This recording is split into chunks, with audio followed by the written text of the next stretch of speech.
এজন্য কোরআন তেলাওয়াত সকলে নিজের বাড়িতে নিজের ঘরে বাধ্যতামূলক করেন, নিজেও সকাল সন্ধ্যায় কোরআন তেলাওয়াত করেন। আপনি বলতে পারেন যে হুজুর আমি তো কোরআন তেলাওয়াত করতে পারি না। আর আপনি যদি কোরআন শিখতে না পারেন তাহলে কোরআন শিক্ষার ব্যবস্থা আছে, আপনি কোরআন শিক্ষা গ্রহণের চেষ্টা করেন। আর সাথে সাথে যতদিন আপনি কোরআন শিখতে না পারেন ততদিন পর্যন্ত আপনি কোরআনের প্রতি লাইনে লাইনে আপনি হাত বুলাইতে থাকেন, কোরআনের সাথে মহব্বত জমান, কোরআনের সাথে ভালোবাসা জমান, কোরআনের সাথে মহব্বত তৈরি করেন, মহব্বত সৃষ্টি করেন। কারণ আপনি তো জানেন না যে হাসরের ময়দানে এই কোরআন কিন্তু কোরআনওয়ালাদের জন্য সুপারিশ করে তারা জান্নাতের ব্যবস্থা করবে। আল্লাহ রাসূল সাল্লাল্লাহু আলাইহি ওয়াসাল্লাম হাদিসের মধ্যে ইরশাদ করেন, কোরআনের মধ্যে এমন একটি সূরা আছে 30 আয়াত বিশিষ্ট একটি সূরা, যে সূরা যদি কেউ নিয়মিত সকাল সন্ধ্যায় পাঠ করে ওই সূরা আল্লাহ তাআলার কাছে হাসরের ময়দানে বান্দার পক্ষ হয়ে সুপারিশ করবে। আর সে এমন সুপারিশকারী হবে যার সুপারিশ গ্রহণ অবশ্যই আল্লাহ তাআলা করবেন। এবং সাথে সাথে ওই ব্যক্তি যখন কবর জগতে চলে যাবে, সে যখন কবরের বাসিন্দা হয়ে যাবে, সেখানে তার কোনো আপনজন থাকবে না, না সেখানে কোনো বাবা মা সঙ্গী হবে, না কোনো ভাই বোন সঙ্গী হবে, না কোনো নেতা নেত্রী সেখানে সঙ্গী হবে, দুনিয়ার কোনো কিছু সংবাদ আসবাবপত্র সেখানে কোনো কিছুই সঙ্গী হবে না। নবীজি সাল্লাল্লাহু আলাইহি ওয়াসাল্লাম হাদিসের মধ্যে ইরশাদ করেন, যখন একজন ব্যক্তি মারা যায় তখন তার সাথে 3টা জিনিস রওনা হয়। কয়টা জিনিস? 3টা জিনিস রওনা হয়। একটা হলো তার যে আমল আছে সেই আমলটা তার সাথে রওনা হয়। 2 নম্বর হলো তার যে কিছু সম্পদ আছে সেই সম্পদটা তার সাথে রওনা হয়। 3 নম্বর হলো তার যে আপনজন আছে, আত্মীয় স্বজন আছে, এটা তার সাথে রওনা হয়। ওই ব্যক্তিকে যখন কবরে রেখে আসা হয়, ওই ব্যক্তিকে যখন কবরের মধ্যে রাখা হয় তখন একটা জিনিস থেকে যায় আর বাকি 2টা ফিরে আসে। শুধু আমল তার সাথে থেকে যায়, আর আপনজন তারা তাকে মাটি দিয়ে যত বড়ই আপনজন হোক না কেন, এমনকি বাবাও যদি হয়, বাবাও কিন্তু ওই সন্তানকে মাটির নিচে রেখে বাবাও কিন্তু বাড়িতে চলে আসে। যদি সন্তান হয়, সন্তানও কিন্তু বাবাকে মাটির নিচে রেখে বাড়িতে চলে আসে। আরে মাকেও অনেকে মাটির নিচে রেখে কিন্তু যার মা আগে মারা যায় সেও কিন্তু মাকে ওই মাটির নিচে রেখে বাসায় চলে আসে। একেবারে ঘনিষ্ঠ বন্ধু, যে বন্ধুর সাথে কখনো আলাদা হয় নাই, ওই বন্ধুকেও মাটির নিচে রেখে কিন্তু সকলে বাড়িতে চলে আসে। আরে একেবারে সব থেকে কাছের যে মানুষ, স্ত্রীকেও পর্যন্ত, স্ত্রী যদি আগে মারা যায় বলেন তো স্বামী কি স্ত্রীর সঙ্গে কবরে যায় নাকি স্বামী চলে আসে? স্বামী চলে আসে। আল্লাহ রাসূল সাল্লাল্লাহু আলাইহি ওয়াসাল্লাম বলতেছেন, এই কোরআনের এই সূরাটা হলো এমন পাওয়ারফুল 30 আয়াত বিশিষ্ট একটি সূরা। ওই সূরাটা তখন আর ওই বান্দার থেকে আলাদা হয় না, বরং ওই বান্দার জন্য কবরের সঙ্গী হয়ে যায়। যখন ফেরেশতা ডান পাশ থেকে এসে আসে তখন ওই সূরাটা ডান পাশে ঢাল হয়ে যায়। যখন বাম পাশ থেকে ফেরেশতারা আসে তখন ওই সূরাটা বান্দার জন্য ঢাল হয়ে যায়, সঙ্গী হয়ে যায়। যখন মাথার কাছ থেকে আসে তখন মাথার কাছে সূরাটা দাঁড়িয়ে যায়। যখন পায়ের কাছ থেকে ফেরেশতারা আসতে চায় তখন ওই সূরাটা ওই বান্দার সঙ্গী হিসাবে, তার ঢাল হিসাবে দাঁড়িয়ে যায়। নবীজি বলেন সেই সূরাটা হলো সূরা মুলক, তাবারাকাল্লাযী বিয়াদিহিল মুলকু ওয়া হুয়া আলা কুল্লি শাইইন কাদির। আপনি তো কোরআনই তেলাওয়াত করতে পারেন না, তাহলে কবরে কি সঙ্গী নিয়ে যাবেন? কবরে আপনার সাথে কি যাবে? দুনিয়ার যে সম্পদ, আত্মীয় স্বজন, আপনজন, যে সন্তানের জন্য আপনি আপনার ঘুমকে হারাম করতেছেন, আরে আপনার ওই সন্তান তো একদিনও আপনার কবরের পাশে গিয়ে আপনার খোঁজও নেবে না। আপনার কবরের উপরের ময়লাটাও পর্যন্ত সন্তান পরিষ্কার করতে রাজি হবে না।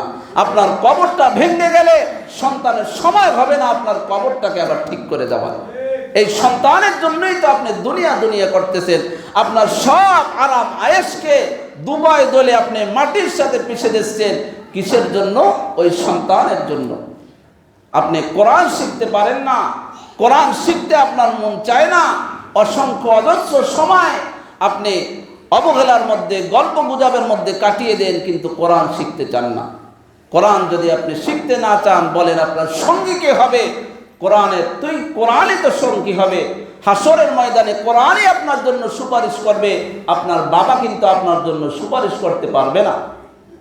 আপনার বাবা কিন্তু আপনাকে দেখে মুখ লুকায় রাখবে। আরে আমার সন্তান মুসিবতে পড়ে আমার কাছে যদি কোনো সাহায্য চায়, তাহলে আমি আমার সন্তানকে সাহায্য করতে পারবো না। বাবা সন্তান হিসাবে পরিচয় দেবে না, আপনি সন্তান হিসাবে বাবাকেও পরিচয় দিবেন না, স্বামী হিসাবে স্ত্রীকে পরিচয় দিবে না, স্ত্রী হিসাবে স্বামীকে পরিচয় দিবে না, বন্ধু বন্ধুকে পরিচয় দিবে না। ওয়ালা ইউসালু হামিমুন হামিমা, একজন বন্ধু আর একজন বন্ধুর কাছে জিজ্ঞাসাও করবে না, একজন আত্মীয় আর এক আত্মীয়র কাছে কোনো খোঁজও নিবে না। তখন যে আপনার জন্য যে সুপারিশ করবে কোরআন, আর সকলকে আপনি দুনিয়ায় আপন করেছেন আর কোরআনকে করেছেন পর। এজন্য দুনিয়ায় কাকে আপন করতে হবে বলেন? কোরআনকে আপন করতে হবে।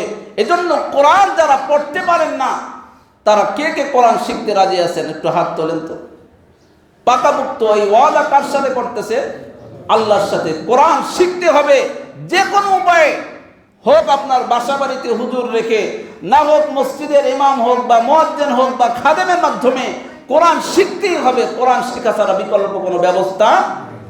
যারা কোরআন পড়তে পারেন একটু হাত তোলেন। কোরআন পড়তে পারেন কারা কারা? আপনারা কি সকাল সন্ধ্যা কোরআন তেলাওয়াত করবেন তো? ইনশাআল্লাহ সকাল সন্ধ্যা কোরআন তেলাওয়াত করতে হবে। এটা আপনার জীবনের রুটিন হিসাবে, দুনিয়া আমার আর কিছু হোক বা না হোক, সকাল সন্ধ্যা যেন আমার কোরআন তেলাওয়াত মিস না যায়। সকাল সন্ধ্যা যেন আমার কোরআন তেলাওয়াত। আরে সূরা ইয়াসিন যদি কেউ পাঠ করে সকালে, নবীজি বলেন আল্লাহ তাআলা তার সমস্ত জিম্মাদারি আল্লাহ তাআলা নিয়ে নেন। আল্লাহ রাসূল সাল্লাল্লাহু আলাইহি ওয়াসাল্লাম অন্য হাদিসের মধ্যে ইরশাদ করেন, কোন ব্যক্তি যদি রাত্রে বেলায় শোয়ার আগে সূরা বাকারার শেষ 2 আয়াত কোন ব্যক্তি যদি পাঠ করে, তেলাওয়াত করে, আল্লাহ রাসূল সাল্লাল্লাহু আলাইহি ওয়াসাল্লাম বলেন কাফাতা। কোন ব্যক্তি সূরা বাকারার শেষ 2 আয়াত রাত্রে বেলা তেলাওয়াত করে যদি শোয়, তাহলে ওই ব্যক্তি সারা রাত দাঁড়িয়ে দাঁড়িয়ে নফল নামাজ পড়লে যে নেকি আল্লাহ তাআলা তার আমলনামায় দিতেন, সূরা বাকারার শেষ 2 আয়াত তেলাওয়াত করার কারণে আল্লাহ তাআলা তার আমলনামায় সেই সমপরিমাণ নেকি আল্লাহ তাআলা দান করেন। তাহলে ঘুমাবেন, ঘুমিয়েও সারা রাত ইবাদত করার সওয়াব পাবেন। কিসের বদৌলতে বলে? কিসের বদৌলতে? কোরআনের বদৌলতে। কিসের বদৌলতে? কোরআনের বদৌলতে। কোরআনের কারণে আমরা শ্রেষ্ঠ জাতি, কোরআনের কারণে আমার আপনার নবী শ্রেষ্ঠ, কোরআনের কারণেই মক্কা মদিনা পৃথিবীর সমস্ত জায়গা থেকে শ্রেষ্ঠ। আরে কোরআনের কারণেই তো মুসলিম এই উম্মতে মুহাম্মাদীকে আল্লাহ তাআলা সব থেকে শ্রেষ্ঠত্ব দান করেছেন। কোরআনের কারণেই তো একটা নরমাল, একটা একেবারে কম দামি যে কাঠ আছে, সেই কাঠের দামও, সেই সম্মান পৃথিবীর সমস্ত কাঠের উপরে তার সম্মান হয়ে যায়। কোরআনের কারণেই একটা সামান্য কম দামের কাপড় যেটা কোরআনের সাথে জড়ায়, কম দামি কাপড় কোরআনের সাথে জড়ানোর কারণে পৃথিবীর সমস্ত হাজারো কাপড় থেকে ওই কাপড়ের দামটা বেশি বাড়ে কি বাড়ে না বলেন? আপনার গায়ে যে দামিও দামিও জামা আছে, কখনো তো পড়ে গেলে একবার সালামও দিন না, কিন্তু কোরআনের গিলাফটা হাত থেকে পড়ে গেলে মানুষ চুমা খায় কি খায় না বলেন? মানুষ সম্মান করে কি করে না? এই যে কোরআনের সাথে যে কাঠের সম্পর্কটা হয়, কাঠটা যদি পড়ে যায় বা যদি পায়ের যদি স্পর্শ লাগে, বলেন তো মানুষ ওই কাঠটাকে চুমা খায় কি খায় না? অথচ তার ঘরে একটা দরজা আছে 50,000 টাকা দামের, ঘরের যে ফার্নিচার আছে 1 লাখ টাকা দামের। আরে তো দিনে কতবার তো ওই ফার্নিচারের সাথে তার পায়ের সাথে সংঘর্ষ লাগে, স্পর্শ হয়। আজও পর্যন্ত কাউকে দেখেছেন যে তার ফার্নিচারকে চুমো খেয়েছে? কেন? ফার্নিচারই ওর জায়গায় আছে, কিন্তু কাঠের সম্পর্ক যখন কোরআনের সাথে হয়েছে, এখন ওই কাঠ আর তার স্বাভাবিকভাবে তার স্বাভাবিক অবস্থায় নাই, কারণ ওর সম্পর্ক একেবারে সর্বশ্রেষ্ঠ সম্মানিত জিনিসের সাথে হয়েছে। এজন্য ওই কাঠ আর ওই কাপড় ওর সর্বশ্রেষ্ঠ হয়ে গেছে, সব থেকে দামি হয়ে গেছে।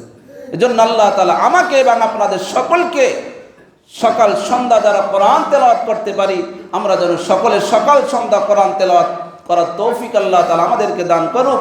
আর যারা এখনো কোরআন তেলাওয়াত শিখতে পারেন নাই, আপনাদের জন্য আফসোস, আপনাদের জন্য আফসোস। আপনারা অচিরেই অবশ্যই কোরআন তেলাওয়াত না শিখে কবরে যাওয়ার চিন্তা করেন না, অর্থাৎ কবরে তো আপনি যখন মনে চায় তখন যাইতে পারবেন না, যে কোনো সময় মালাকুল মাউত চলে আসতে পারে। এজন্য অবশ্যই কোরআন তেলাওয়াত শিখে কবরে যান। আজকে ঠিকই নিয়াত করে ফেলেন, যে কোনো উপায়ে আমি কোরআন তেলাওয়াত শিখব।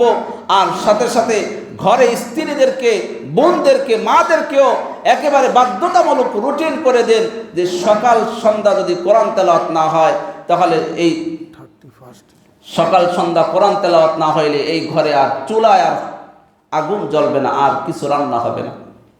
এভাবে করতে পারবো তো আমরা ইনশাআল্লাহ। আর একটা দাওয়াত হলো আপনাদের, এই যে ডিসেম্বর মাস চলতেছে,